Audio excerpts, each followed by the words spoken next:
So I saw a very nice word. We had the mitzvah of Sipur Yitzias Mitzrayim, telling over the story of the Exodus from Egypt.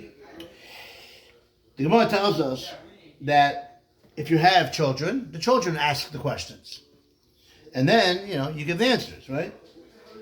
If you don't have children that are appropriate to ask questions, who asks the questions for you? The spouse. The spouse. I like how you're politically correct. You said the spouse, not the wife, right? The wife. In Lav, there's no wife. He asks himself. He asks himself, who shall atzmo? Now, there is a chiyuv, there is an obligation to tell over the stories even to yourself. Does that make any sense to you? It's strange. Ask the questions to yourself. Usually when somebody asks questions and answers questions to himself, usually we have some things to say about him. We put him in certain institutions, right? That's not something that we usually do. That's not really normal. What is this idea? What's this obligation of pretending that there's somebody there and doing b'derech shayla and tshuva? There's nobody there. There's nobody there. Imagine this recording without two people. Right. That was very good to me. Very interesting. There's also a question that there's a stress on the next generation. As the Torah says, one of our previous the Torah, we mentioned that. What's the stress of the grandchildren? So the simple explanation would be, the reason why we're stressing the grandchildren is because we want to continue with the Masorah. The Zayda, closer to Mount Sinai, there's like a lot. In a lot of families, the Zayda leads the Seder, even if it's not his house, right? There's a concept, but the beautiful shot. But we're going to say something different tonight. But the simple shot is because the Zayda should be the father figure or the grandfather figure, and that's very important for the Masorah. We shouldn't think Dad made it up. No, Dad got it from his dad all the way back, to Moshe Rabbeinu and from Hashem on Mount Sinai. But maybe there's another pshat.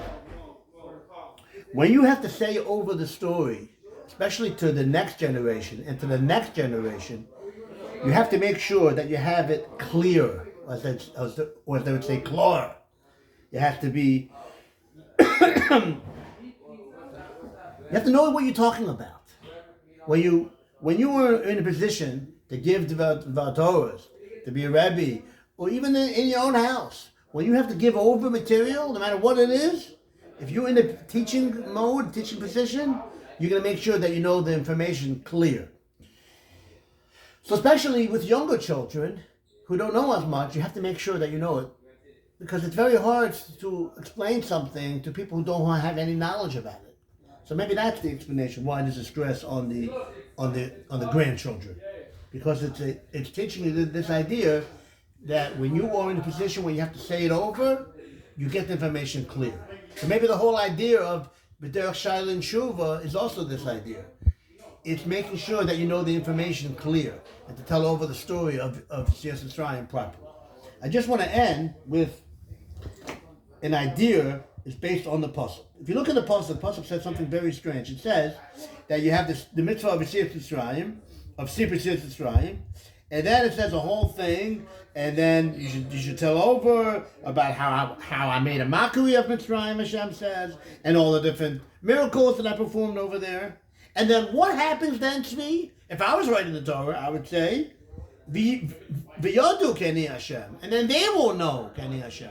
When you tell over the story of Yitzias Mitzrayim properly, who knows that I'm Hashem? The people who hear the story. That's not what the pasuk says. The pasuk says, "V'yidatem keni Hashem," and then you will know. I don't understand. The you is talking about the person who's leading the Seder. You should say v'yedu, and they will know. The answer is no. You know who also gains? Obviously, the people who listen know. But you know who gains probably even more than the people who listen? The person who gives over the story. Beautiful. You have in the pasuk, in the Torah itself, this idea that when a person is in a position to give over material, they gain more than if they were just learning it by themselves. And that's why the Torah says, "V'yidatem k'nei Hashem," and you will know that I am Hashem. This idea that when you say over something, when you're in a position, you get the information clear. I know myself, for these Divrei Torah that I'm zeichen to give over, I'm just walk in and start darshaning. There's a lot of time that is spent preparing and getting the information clear. So I really appreciate my audience for making me get the information clear in order to give it over. I hope I do a good job of saying over the Divrei Torah. A good Shabbos, everyone.